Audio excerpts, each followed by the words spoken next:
A momentous news week in our city, 7 days of great highs and stunning lows. We track it all for you. It's our Metro's most impactful news stories, dissected next on Week in Review. Week in Review is made possible through the generous support of Dave and Jamie Cummings, Bob and Marlise Gorley, Smithfield Foods, Haas and Wilkerson Insurance, the Courtney S. Turner Charitable Trust, John H. Mize and Bank of America N.A. co-trustees, and by viewers like you. Thank you.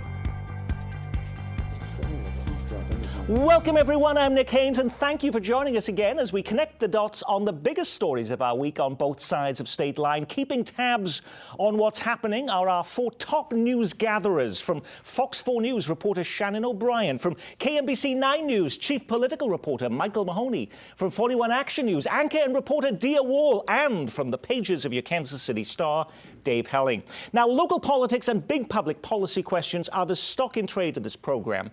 But we could never call this show Kansas City Week in Review if we didn't acknowledge the most talked about and biggest news story of our week here in the Metro, the Chiefs heading to the Super Bowl for the first time in 50 years. Kansas City, are you ready to go back to the Super Bowl? We love every minute of this, and we appreciate every minute of this, but it's not done. It's not done. Congratulations, the Lamar Hunt Trophy. If we've heard anything from our viewers more than any other question this week here in Kansas City, it's when will the parade be? 12-year-old Ryan from Overland Park contacted us.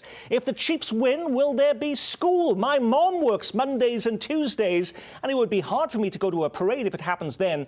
Do you know when it will be? Well, first of all, let me ask you, Shannon, does he have anything to worry about if the Chiefs were to win and there were a parade, that there would be school on that day?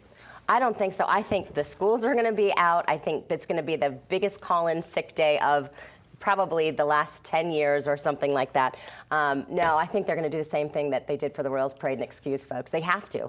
Are we any wiser this week as to when a parade could potentially be, Michael? It is going to be, the plans right now are for the Wednesday following the game, and it will likely be the identical route that they used for the Royals Parade in 2015, which means it's going to start on the west side of the Sprint Center. It's going to go east past City Hall. They'll go down to about 15th Street, run it back over to Grand, and head south down to Union Okay, Station. we had a KCPT community event that day, so we're going to have to cancel that on the Wednesday Yes. just in case then. So everybody will be making those types of plans, dear. 100%. First, we got to say thank you, Ryan, 12 years old, for supporting public television. We want to appreciate you for tuning in. But yes, it would be on the Wednesday. I heard the same thing as Michael. And nobody's showing up. I mean, 500,000 people turned out for the Royals Parade. Can you imagine how many people are going to show up if the Chiefs, or when the Chiefs rather, win the Super Bowl?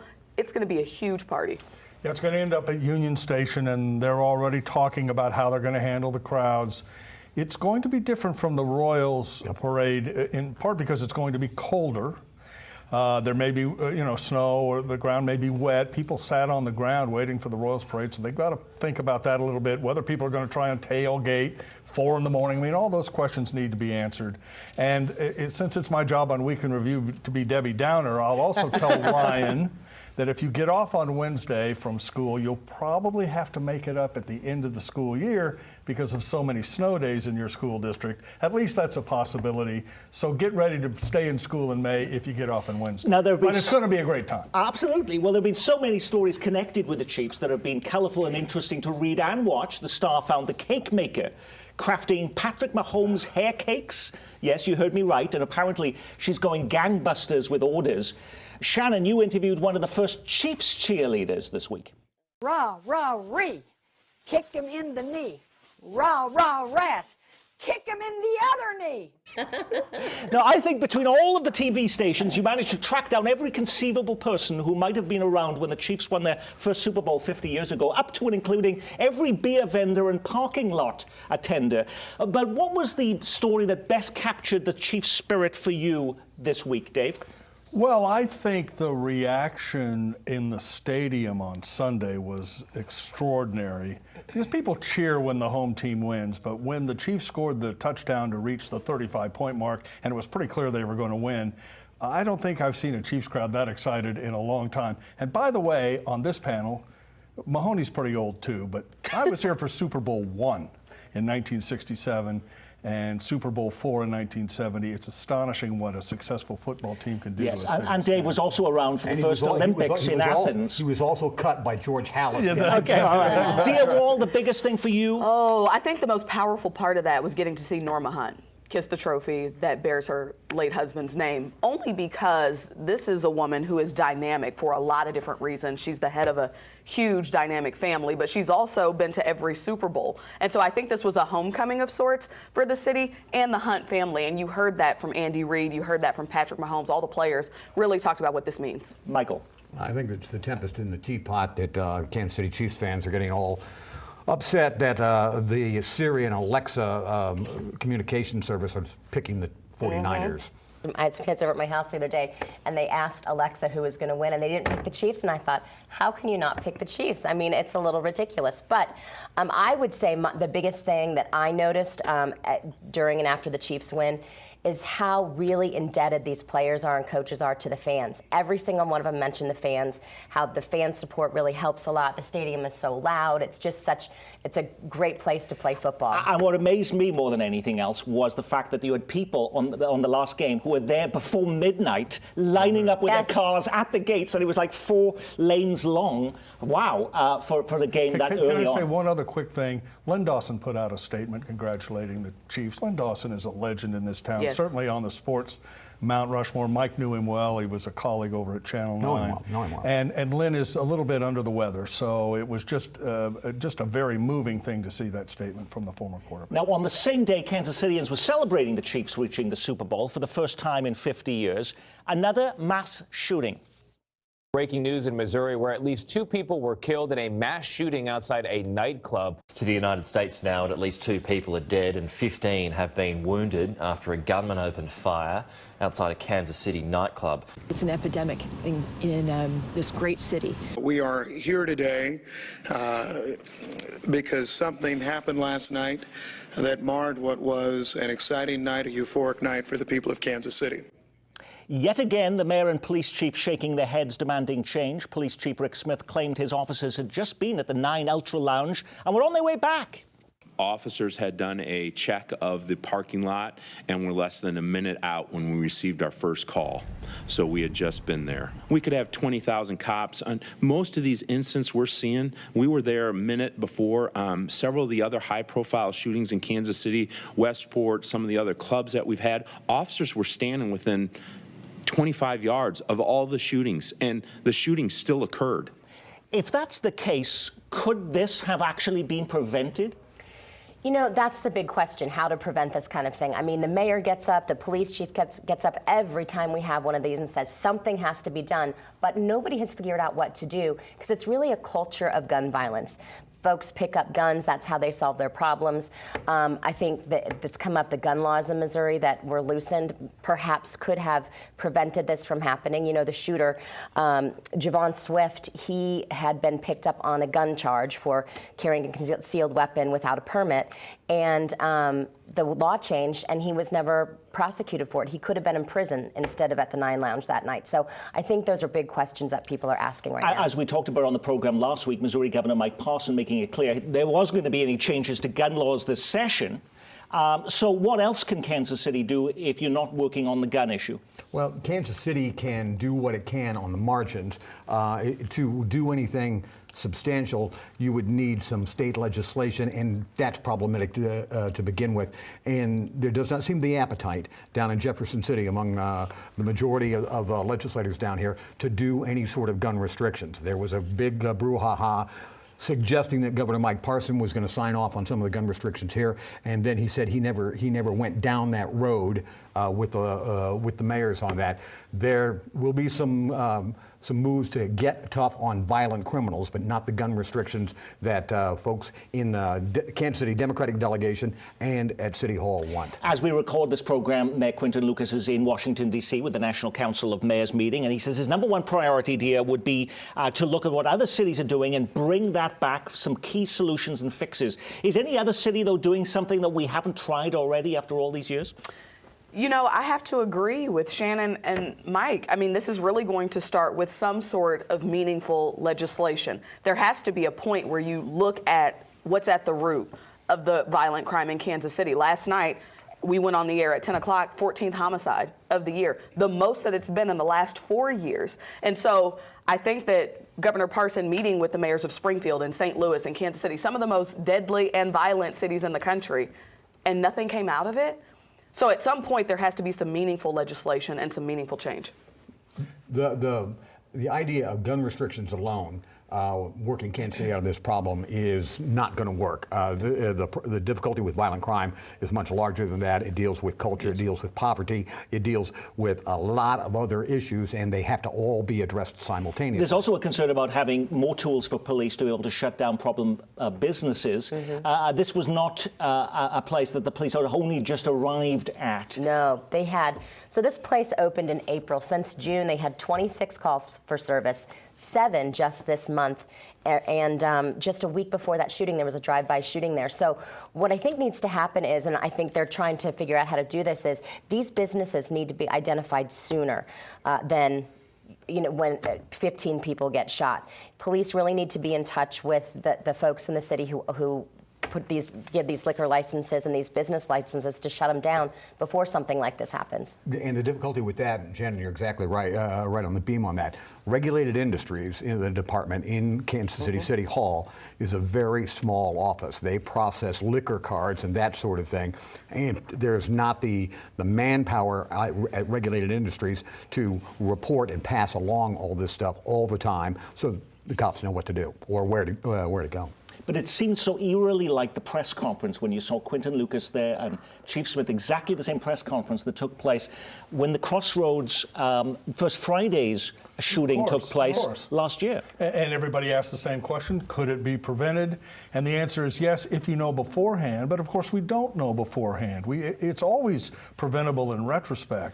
Mike is right on the money when he says it's a bigger problem than just gun rules, because we have cultural problems, economic problems, and our country is awash in weaponry everywhere. And there is, in addition to that, some idea that no insult cannot go unaddressed, that manhood is somehow involved, and that any dispute has to be escalated and not de-escalated, which I think the police department is working on. It's enormously complex, but Kansas City, Nick, is on a pace for nearly 200 murders this year. 200. The mayor said he'd get it under 100.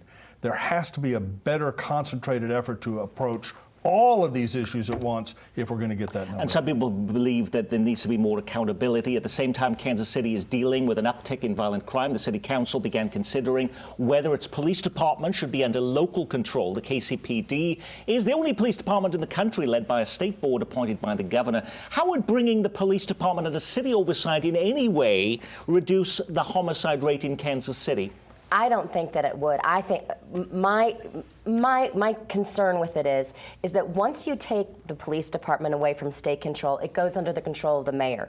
So the police chief is no longer the head of the police department. He's beholden to the mayor, and all of a sudden the mayor is making calls that the law enforcement officials should be making. I've seen it in other states, and I personally think that we have a great system here right now.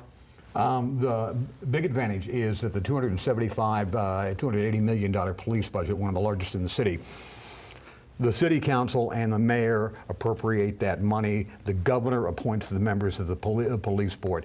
If Kansas City is shelling out the coin, Kansas City ought to be calling the shots.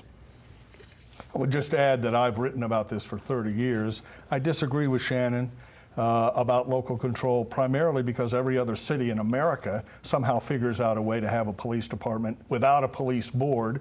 There's nothing written that's essential about it, and it sends a message, Nick, having the department under state control, sends a message to the community that we're too dim or crooked to run our own police department. We have to turn it over to someone else. That's a horrible message to send. It suggests that Kansas City is incapable of self-government, and for that reason it's wrong. Now, I don't think that that's the case. I don't think that it sends the message we're incapable of self-government, because the folks who are on the police board are local people. They're chosen by the governor, but they're in our community, they're local people, and it just gives a wider breadth for the police department to be able to do what the police department does in a kind of in its own bubble. When it comes to the heart of the question, though, is that going to solve violent crime? That's the answer correct. is no. Correct. That is correct. Well, before we move on, another story involving police making the headlines this week. Should law enforcement officers live in the city in which they serve? A bill before the Missouri legislature would eliminate all residency requirements for local police, and that doesn't sit well with police leaders in Kansas City, which requires its officers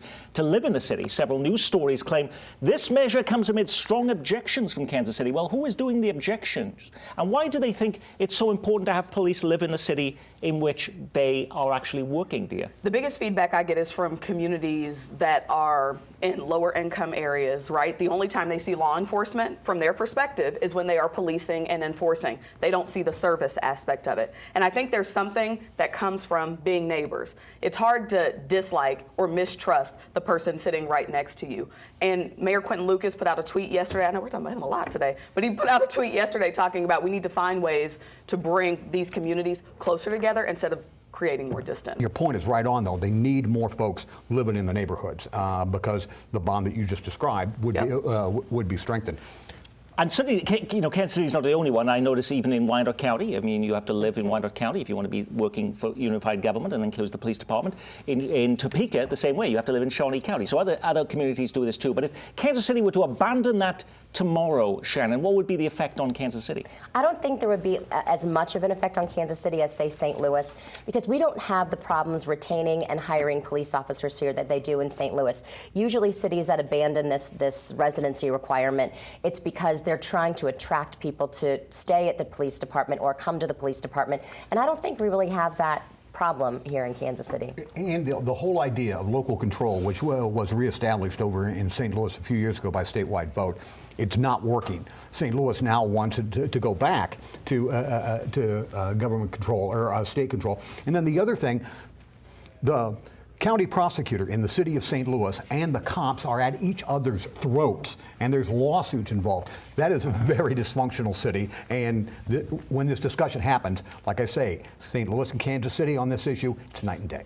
But you mentioned earlier about the issues on the local control, and it gives the impression that they would be corrupt. Doesn't it give you the impression by having a residency requirement like this that if you didn't have it, that you would never be able to attract people to come and live in your city? That's the only way of getting people to be on the police department. Perhaps. The police department, of course, is a bit different, although Kansas City has a residency requirement for all its employees. But here's a good way to understand this, Nick. Let's say we got rid of the residency requirement in Kansas City, and every officer in Kansas City, Missouri moved to Shawnee, Kansas.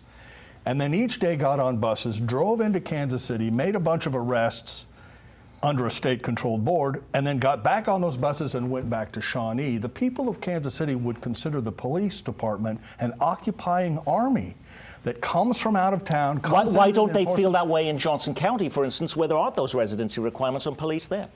Because they have a much more difficult policing job in urban areas of Kansas City in which trust, unlike Johnson County, trust is virtually non-existent. And if you turn the police department into an occupying army, whatever minimal trust exists now will disappear completely, and it will make policing worse. Your point is well taken. Occupying army is over the top, though, okay? Yes, that's true. That's how people will say it. That's how people will see it. It is 100% true, especially when you're talking about communities of color, communities that are in lower income areas, the hot spots, the high enforcement areas. If the only time you see police is when they're arresting your mom, sister, brother, cousin, that doesn't work. And then they drive home to Leawood. Right. That just isn't a good look. During his run for mayor last year, Quinton Lucas said, "I have no interest in raising people's taxes. I just think we've had a lot of that lately in the city, particularly the reliance on the sales tax." So what are we to make this week of a vote at City Hall to put a new sales tax on the ballot in April to help the fire department, Dave? Okay, I was at City Hall yesterday, and I've covered city government for almost 4 decades in Kansas City, since I was cut by George Hallis. And I have rarely seen a decision that is so wrapped in mendacity and misdirection and a rush to judgment. They put a 1/4-cent sales tax on the April ballot with virtually no public discussion at all, other than a short hearing on Wednesday and an agreement yesterday. Then they tried to put a 1/4-cent sales tax on the same ballot for police, and suddenly everyone got worried about rushing to a decision. We don't know how this will work. And your mayor, Quinton Lucas, was nowhere to be found. After saying unequivocally in the campaign he opposed new taxes, he literally got out of town before casting. Well, he was in a vote on Washington, this issue. D.C. with the National Council Right, and here's why that's mayors. important, Nick. Yes. Because I'm told, and I'm going to write this for the weekend, I'm told that the mayor understood this was coming and asked that it be held until he was somewhere else. And that is extraordinarily concerning about an important issue in Kansas. There must be some reasons, though, for wanting to have extra funding for the fire department. What would that go towards? It would go, It would go towards buildings. You know, Fire Station 40 is in disrepair. Nobody's living there right now. It would go to pretty much infrastructure, new trucks, things like that. But the question is, there was already a 0.25% tax put on, you know, for the fire department. Where has that money gone? I think we need an accounting of where that money has gone before voters will vote for another 0.25%, because there's people who are saying that money's not really going where it needs to go. The interesting dynamic here, beyond everything that you just shared there, Shannon, which I agree with, is the fact that Kansas City, during the mayor's campaign, the mayor and others that ran and won said, we're out of the sales tax business. We want to get out of the sales tax business. But we need to improve basic services. Public safety is one of the most basic of those services. So there's the clash here between do you want to improve a basic service like fire protection or no new taxes, and do the voters think that the fire department deserves this money? It's interesting, though, this is happening at a time when violent crime is going up. You could think police money. Affordable housing is a big issue. There's no money for that, yet we want to put the money for an increase to the fire department. Unequivocally, what I hear from people who live in Kansas City is, yes, do I think public safety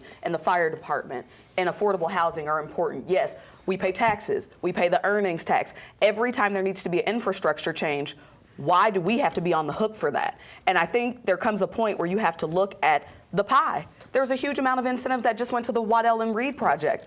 All of that money, I think voters are getting tired of always being asked to open their pocketbooks when it comes to that stuff. Just quickly add this. The fire increase of 15 years, $0.25 would be $300 million. Voters approved $400 million for the fire department in 2014. If the police get their $0.25, that's another $300 million. That's $1 billion for the police and fire department. The two departments, they get $3 out of every $4 from the city budget already, and that money is coming from the poorest Kansas Cityans in a sales tax when we're writing these kinds of exemptions for other big ticket projects. Now, if you live in Kansas, you can be voting soon too, potentially, actually on even something more contentious, abortion. And we believe that the real intention behind these bills is to pave the way for banning abortion outright. It's not a ban. It merely gives the power to the people, through their elected representatives, to place regulations around the abortion industry like they've been doing since 1970 or 1973. Okay, some lawmakers pushing to add a constitutional amendment on the ballot in an April special election or potentially in the August primary, clarifying that the legislature, not the court, should have the authority to determine abortion laws. We touched upon this last week, but are there enough votes to put this on the ballot, and will we be voting on it soon? Yes, there are enough votes in the State House to make that happen. The preferred date on it, Nick, is, this is in the resolution, is August, not April, and not November. We're coming up on a big fight as to whether or not it'll be the primary, lower turnout, and probably much more of a base vote versus November. And the other thing to remember is that there were more opponents to this constitutional question that testified and showed up at this hearing than there were proponents. But this is going to be on the ballot sometime in Kansas. Look for it probably in August, but that's not. This was a momentous news week in Kansas City, and we can't forget that since the last time we sat around this table, our Metro has been remembering the life and legacy of David Glass. The longtime Royals owner has died. He was 84. Glass sold the Royals just last November. Was ill health a determination in that surprise sale announcement? I think so. Yeah, I mean, I think it's hard not to absolutely. think so. You know, David Glass, when he bought the Royals to keep them in Kansas City, essentially, he bought them for $96 million. That was way more than that club was worth. Kept them in Kansas City, and I think his gift to Kansas City on his way out was finding a group that he could sell the baseball team to and keep them. Now, let's be clear, that gift came with $1 billion price tag, so David Glass and his estate made some money from this investment. But Kansas City owes an enormous debt to David Glass because he did maintain baseball in Kansas City, and something needs to be named for him shortly. When you put a show like this together every week, you can't get to every big story. What was the big story we missed? Was it the WWE meets college hoops in Lawrence? A regrettable, ugly scene has marred an otherwise great night of college basketball. It's absolutely sickening, unbelievable. In 40 years on my TV, I haven't seen anything like that.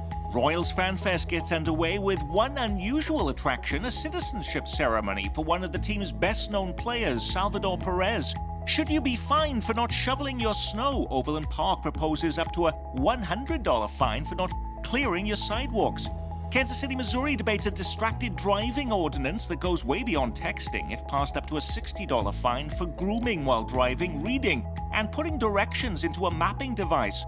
Bill Shapiro has died. He was a fixture on our public radio station KCUR for 4 decades as host of the music show Cypress Avenue. He was 82. Public TV remembering one of its own, former PBS NewsHour host Jim Lehrer has died. He was a native Kansan, born in Wichita and a good friend of KCPT. He made multiple trips to the station, opening KCPT's digital newsroom back in 2014. Lehrer was 85. Okay, Shannon, was it one of those or something completely different for you? You know, we were just sitting here talking as that was running, and we were talking about the shoveling snow, which seems like a silly thing. But when you're walking to school and you don't have the right shoes on and you're tromping through the snow and the ice and whatever, that is really important. And I know a lot of places where that's required. Michael. Bill Shapiro's death, his Cypress Avenue show on KCUR was the smartest, most intelligent music review show and commentary show in America. I'll miss it. Dear. Oh, it's got to be the brawl at the field house. It has to be. It was the fight scene round the world. And I must say, the assistant coach who grabbed that stool probably saved that young man. Dave Helling. And thoughts about Jim Lehrer, who showed what an anchorman can and should be. Absolutely, and that is our Week in Review. Our thanks to our news reviewers. I'm Nick Haynes. From all of us at KCPT, thanks for spending part of your weekend with us.